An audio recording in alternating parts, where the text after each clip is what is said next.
नमस्कार, मैं डॉक्टर अमरेंद्र पांडे आज आप सबके समक्ष एक बहुत ही महत्वपूर्ण विषय लेके उपस्थित हुआ हूँ। सरकार द्वारा एक ऐसा कानून बनाने का प्रयास किया गया है, गैजेट नोटिफिकेशन में भी वो आ चुका है, जिससे आम जनता, खासकर गरीब लोगों पर बहुत ही बुरा दुष्प्रभाव पड़ेगा।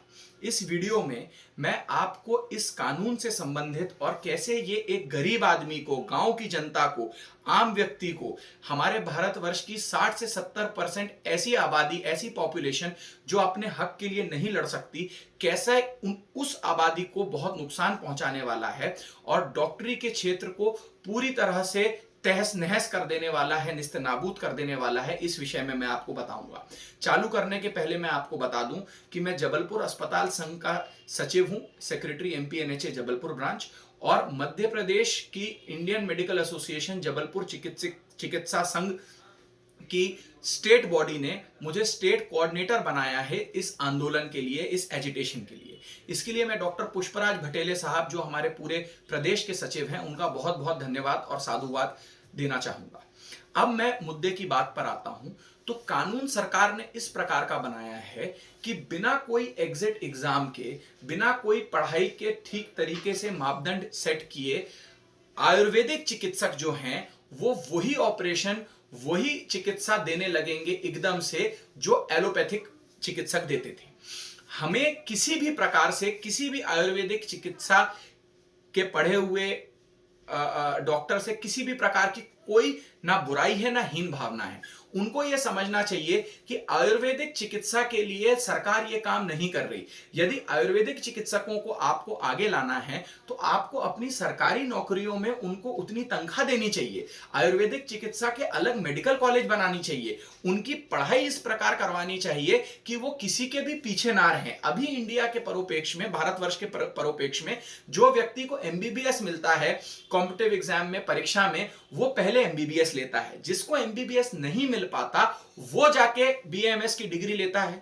आपने एमबीबीएस के लिए तो सारे मापदंड सेट करके रखे हैं हमारे लिए। हम जब पास होकर निकलते हैं तब भी एक एग्जिट एग्जाम रखा हुआ है। अंदर घुसने के लिए इतना खतरनाक एग्जाम है। हमें चाहे गरीबों की सेवा के लिए भी, जब हम एमबीबीएस डॉक्टर अस्पताल खोलते हैं, आयुष्मान भारत जैसी योजनाएं लाते हैं, तो हमें एनएबीएच लेना पड़ता है। 100 तरह के मापदंड, मतलब हमारी क्वालिटी आपने सबसे हाई रखी है।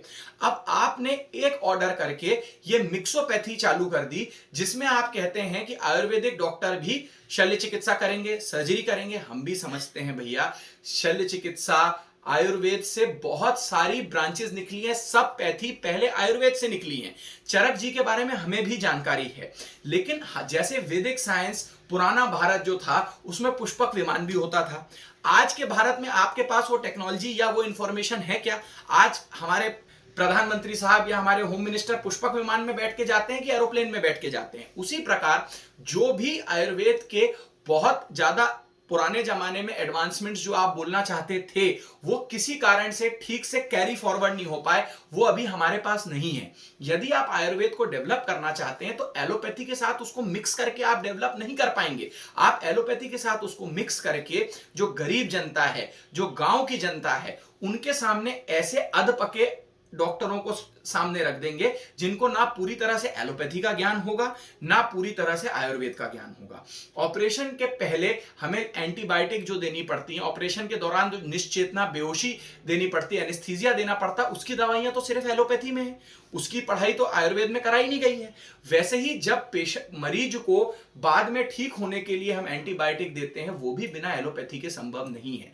एलोपैथी में इतने सारे साल आदमी पढ़ाई करता है, 5.5 साल, 6 साल का एमबीबीएस, फिर प्रीपीजी की तैयारी, फिर 3 साल का पोस्ट ग्रेजुएशन, फिर 3 साल का किसी एक शल्य चिकित्सा के ब्रांच में एमसीएच। इस प्रकार से 12 साल पढ़ाई करने के बाद भी वो व्यक्ति और फेलोशिप करता है और ट्रेनिंग लेता है। 15-16 साल की पढ़ाई के बाद कोई न्यूरो सर्जन, कोई कार्डियोवैस्कुलर सर्जन बनके, एक्सपर्ट बनके आपके सामने उपस्थित होता है। इतना कठिन होती है शल्य चिकित्सा। आप किसी को 1 साल 2 साल का कोर्स करा के, जिनसे एमबीबीएस भी नहीं किया, शल्य चिकित्सा कराएंगे? ये किस प्रकार का मजाक है? मैं इस वीडियो के माध्यम से यह बताना चाहता हूं कि इंडियन मेडिकल एसोसिएशन जो है, जो डॉक्टरों का सबसे बड़ा संघ है, उसने घोर विरोध किया है इस काले कानून का। इस कानून के को का विरोध करने के लिए हम डॉक्टर 8 तारीख को भी आंदोलन कर रहे हैं। कोरोना टाइम चल रहा है, इसलिए हम 15-20 लोग करेंगे और 11 तारीख को हम सारी नॉन असेंशियल सर्विसेज मतलब इमरजेंसी सर्विसेज छोड़ के बाकी हम अपनी ओपीडी बाकी सब चीजों को हम बंद कर रहे हैं, स्ट्राइक कर रहे हैं। ये स्ट्राइक हम अपने लिए नहीं कर रहे हैं। कई लोग जो विकृत मानसिकता के हैं बोलते हैं डॉक्टरों को अपनी रोजी रोटी का खतरा है, वो सड़क पे आ जाएंगे। हम लोग नहीं सड़क पे आने वाले भैया। हम लोग एलोपैथी के जो डॉक्टर्स हैं ऑलरेडी अपने आप को स्थापित कर चुके हैं। आपके बड़े बड़े नेता जब बीमार होते हैं तो वो आयुर्वेद का इलाज लेने नहीं जाते, वो एम्स दिल्ली में एडमिट होते हैं, वो मेदांता में जाके एडमिट होते हैं, है ना। तो आयुर्वेदिक डॉक्टर्स के को मान्यता मिलने से हमें कोई खतरा नहीं है। जो एलोपैथी और जो अभी चिकित्सा का स्तर है उसमें जिस प्रकार के हमें इक्विपमेंटेशन की जरूरत है, उपकरणों की जरूरत है, वो कोई लगाना इतना आसान नहीं है। जो पढ़ा लिखा मरीज है वो 10 चीजें गूगल पे देख के आता है, वो अपने डॉक्टर के बारे में पूरी जानकारी लेके आता है। इसका जो ये डॉक्टर हैं ये नहीं करेंगे रईसों का इलाज। इनको आप क्यों बना रहे हो डॉक्टर? उसके 2 कारण है कि एक, आप बोलते हो कि हम इनको गांव में भेजेंगे, तो क्यों भाई गांव की जनता क्या इंसान नहीं है? क्या उनको अच्छे डॉक्टर का हक नहीं है? दूसरा जो सबसे बड़ा मुद्दा मैं इस वीडियो के माध्यम से उजागर करना चाहता हूं वो ये है कि डॉक्टर्स के ऊपर जो इस तरीके के मजाकिया कानून लादे जा रहे हैं उसका असली रीजन कॉर्पोरेट सेक्टर है। कॉर्पोरेट सेक्टर को मुनाफा कमाना है, उनको अस्पताल अलग अलग जगह खोलने हैं और सस्ते डॉक्टर चाहिए कि जिसमें वो डॉक्टर के ऊपर बिना खर्च किए, क्वालिटी केयर के ऊपर बिना खर्च किए सस्ते डॉक्टर्स को ड्यूटी डॉक्टर टाइप हर जगह फैला दें, जिसके लिए इस तरीके का कानून लाया जा रहा है।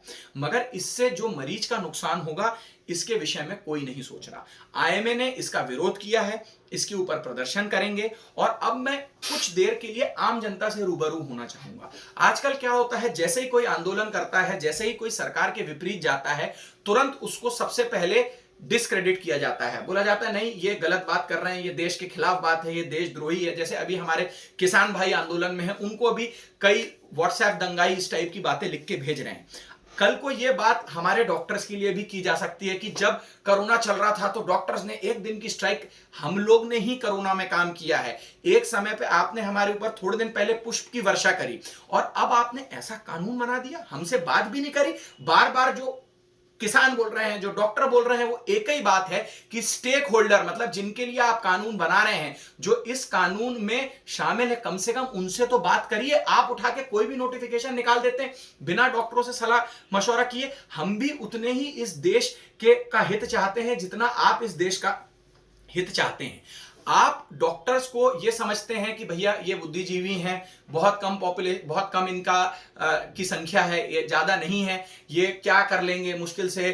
भारतवर्ष में एलोपैथी के जितने भी हजार लाखों में प्रैक्टिशनर होंगे। मगर आप ये समझिए कि डॉक्टर व्यक्ति के खिलाफ आप ये निर्णय नहीं लेना चाह रहे हैं, ये निर्णय आप लेने जा रहे हैं 130 करोड़ जनता के खिलाफ। मैं आपको यही बात समझाना चाहता हूं आम जनता को कि ये हमारा आंदोलन डॉक्टरों के लिए नहीं है, ये हमारा आंदोलन आम जनता के लिए है, ये हमारा आंदोलन आपके लिए है। हम लोग, मैं आपको यहां इस मोमेंट पे क्लियर करना चाहूंगा, मैं किसी पॉलिटिकल पार्टी से एफिलिएटेड नहीं हूं और मैं अपील करना चाहूंगा जिनसे सब अपील करते हैं, श्री नरेंद्र मोदी जी से। हम लोग किसी पॉलिटिकल पार्टी के नहीं है। विचारधारा से हमारे ज्यादातर डॉक्टर्स हमारे प्रधानमंत्री जी के साथ हैं, लेकिन इसके बदले हम डॉक्टर्स को क्या मिल रहा है? क्या आजकल इस देश में सुशिक्षित होना, पढ़ा लिखा होना एक अभिशाप हो गया है? क्या हमने पढ़ाई लिखाई कर ली, हम इस देश में रुक गए, ये गलती कर दी? मोदी साहब आप ये समझिए कि आपके ऐसे डिसीजंस की वजह से जो क्रीम है हमारी डॉक्टरी का, 80% लोग बाहर विदेशों में सेटल हो जाते हैं। लोगों को लगता है कि हम ऐसे परिस्थिति में रहने से अच्छा तो विदेश चले जाएं। हमारे जैसे कई देशभक्त डॉक्टर जो बचते हैं, मेरे को खुद को, मेरे पूरी परिवार को कोरोना हो गया था। जबलपुर में कई डॉक्टर हैं जिनको कोरोना हुआ, भारतवर्ष में कई डॉक्टर हैं जिनको कोरोना हुआ, कईयों को अपनी जान गंवानी पड़ी। पहले आपने पार्लियामेंट में बोल दिया कि हमारे पास कोई डेटा नहीं है, बाद में आपको आईएमए ने डेटा दिया। हम लोग डॉक्टर्स को यदि आप इस तरीके से तिरस्कृत करते रहेंगे, हमारी डॉक्टरी कहीं नहीं छोड़ेंगे। तो मैं डॉक्टरों से भी अपील करता हूं, आप जिस भी पार्टी के हैं, आप जिस भी विचारधारा के हैं, जब राजनीतिज्ञ आपको कहीं का नहीं छोड़ना चाहते, आप भी राजनीति में उतरिए। आप अपनी पॉलिटिकल पार्टी को फोर्स करिए कि वो आपको टिकट दें। आप इस पूरे के पूरे संदर्भ में अपनी आवाज उठाइए। आपके क्लिनिक में आप हजारों लोगों को देखते हैं, उनको बताइए कि किस तरह से ये काला कानून आगे आने वाली हेल्थ केयर को, आगे आने वाली पीढ़ी को पूरी तरह नष्ट कर देगा। हम डॉक्टर्स इस देश के लिए क्या कर सकते हैं, यह हमने कोरोना काल में दिखा दिया। कोरोना काल में आपने बोला जय जवान जय किसान, डॉक्टरों के ऊपर पुष्प की वर्षा की। अभी डॉक्टर सड़कों पे आने वाले हैं, किसान पहले से सड़कों पर हैं। हम किस प्रकार का देश चाह रहे हैं, हम क्या चाह रहे हैं कि आगे ये देश किस प्रकार आगे बढ़े? क्या कार्यकर्ता सिर्फ दरी बिछाने के लिए है? क्या कोई बात नहीं सुनी जाएगी? मोदी जी बोलते हैं कि पूरा भारत परिवार है। मोदी जी, योगी जी टाइप के लोगों को देख के ये बात हमें महसूस भी होती है कि वो बिल्कुल ठीक कह रहे हैं कि पूरा भारत उनका परिवार है। यदि हम आपका परिवार हैं, आप जैसे नेताओं पे हमको भरोसा है, तो आप हमारी बात भी तो सुनिए। बाकी आपकी पार्टी में भी आजकल उसी प्रकार का कार्यक्रम चल रहा है जैसा पहले कांग्रेस में होता था। कुछ परिवार होते थे जिनके हाथ में पूरा पावर होता था। आज आपके भी जो रसूखदार लोग हैं, उनके जो बेटे हैं वो बड़े बड़े बीसीसीआई के चेयरमैन बनते हैं, आबू धाबी में जाके ऐसे बैठ के क्रिकेट मैच देखते हैं, और जो कार्यकर्ता हैं वो वेस्ट बंगाल में मारे जाते हैं, वो शहीद होते हैं। तो क्या यही जिस तरह से आपने वेस्ट बंगाल में कार्यकर्ता शहीद कराया, क्या हम डॉक्टर्स को भी वैसे ही शहीद होना पड़ेगा? तब आप हमारी बात सुनेंगे। मैं इस वीडियो के माध्यम से अपील करना चाहूंगा हमारे प्रधानमंत्री जी को, हमारे हेल्थ मिनिस्टर हर्षवर्धन जी को। आप देखिए एलोपैथी ने इस देश की क्या मदद करी है। आज भी आप एलोपैथी के लिए इनफ जितना करना चाहिए उतना नहीं कर पा रहे हैं। एलोपैथी के लिए एम्स के बाहर आप जाके देखिए, लाइन लगी हुई है। आपने जितने एम्स बनाए उसमें डॉक्टर आपको नहीं मिल रहे हैं, क्योंकि एलोपैथी की इतनी डिमांड इसलिए है क्योंकि एलोपैथी रिजल्ट देता है। एलोपैथी रिसर्च बेस्ड है। एलोपैथी में हमने प्रोटोकॉल साबित किए हैं। हमारे एलोपैथी को किसी से दुश्मनी नहीं है। कितने हमारे प्लांट बेस्ड डेरिवेटिव्स हैं, कितनी हमारी दवाइयां हैं जो आयुर्वेदिक प्लांट बेस्ड चीजों से हमने ली होगी। आप अगर आयुर्वेद को आगे बढ़ाना चाहते हैं तो क्यों आदमी एमबीबीएस करता है कि हर एक जो एमबीबीएस करता है उसका सरकारी नौकरी मिलना लगभग तय रहता है। इसी प्रकार आप आयुर्वेद का भी विकास करें। आप इस प्रकार का आयुर्वेद का अध कचरा अध पका विकास नहीं करें। अभी हमारे एक बाबा जी ने बोल दिया कि कोरोना का इलाज मिल गया उनको, पूरे टीवी चैनल्स ने चला दिया कोरोना का इलाज मिल गया। उसके बाद 50 लाख से ज्यादा लोगों को कोरोना हुआ और लगभग 1 लाख लोग मर गए। कोई एलोपैथिक के डॉक्टर ने इस प्रकार का अगर प्रपंच किया होता, इस प्रकार का दावा किया होता कि कोरोना का इलाज मिल गया और फिर इतने लोग मरते, तो आप उस एलोपैथी के डॉक्टर को बीच चौगड्डे पे उसकी इज्जत को नीलाम करते। और आप जिस आयुर्वेद के का प्रोपागेंडा करने वाला, क्योंकि मैं उसको आयुर्वेद का हितैषी नहीं बोलूंगा, क्योंकि वो जो दवाई लिख रहे हैं दे रहे हैं वो कोई आयुर्वेदिक डॉक्टर के थ्रू नहीं लिखवा रहे हैं। वो बोल रहे हैं आप ऐसे ही खरीद के खा लो। करोड़ों अरबों रुपए की दवाई बेच दी आपने। आप बोलते हो हमने 500 की दवाई बेच के एहसान किया। आपने भैया किसी पे एहसान नहीं किया। ओरल दवाइयों की जो कोरोना का इलाज है, जो कोरोना का प्रिवेंशन है, उसकी एलोपैथी में भी जो ओरल दवाई आती है, मुंह से खाने वाली दवाई आती है, वो 400-500 की आती है। और आप डेटा पब्लिश करिए कि जितने नेता, जितने मंत्री बीमार हुए कोरोना से, जितने आपके आईएएस ऑफिसर्स बीमार हुए, उन्होंने एलोपैथी का इलाज लिया कि आयुर्वेद का इलाज लिया? कितने मरीज एलोपैथी से ठीक हुए कोरोना के दौरान और कितने आयुर्वेद से ठीक हुए? कितने एलोपैथी के डॉक्टर बीमार होकर मरे, कितने आयुर्वेद के मरे? आईसीयू के अंदर किन डॉक्टरों ने अपनी सेवाएं दी? आपको यदि आयुर्वेद को आगे ले जाना है, उनकी अलग यूनिवर्सिटी बनाइए, उनका अलग मेडिकल कॉलेज बनाइए, उनको आप उस तरीके से डेवलप करिए। और एविडेंस बेस्ड मेडिसिन, हम किसी पैथी के खिलाफ नहीं है।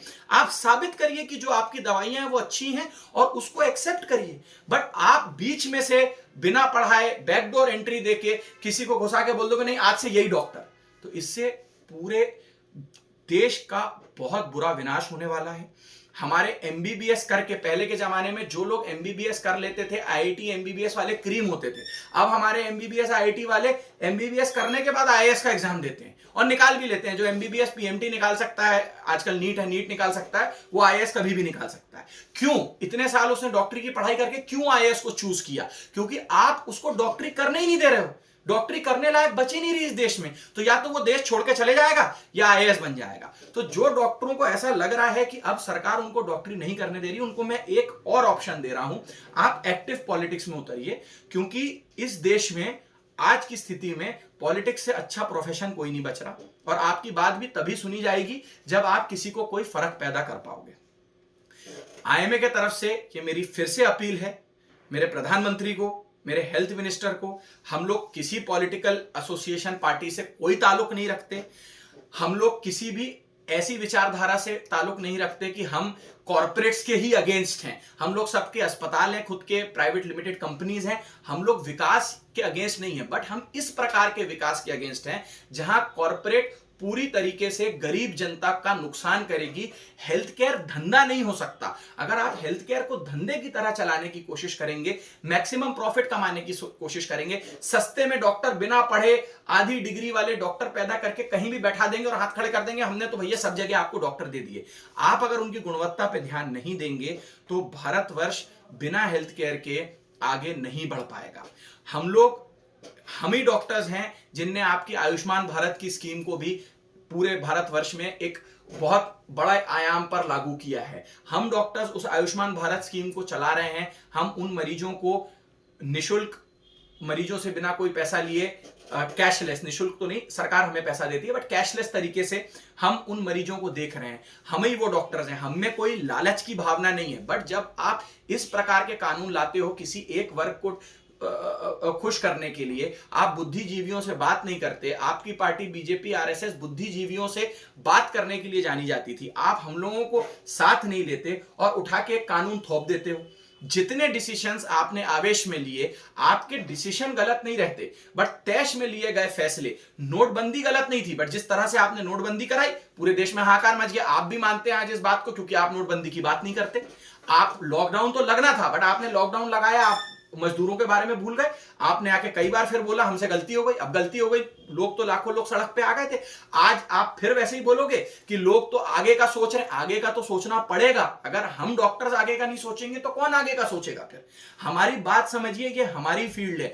हम लोगों से इस बारे में विचार विमर्श करिए और आगे बढ़िए। इसी के साथ मैं अपना वक्तव्य समाप्त करता हूं। नमस्कार, जय श्री राम, जय हिंद।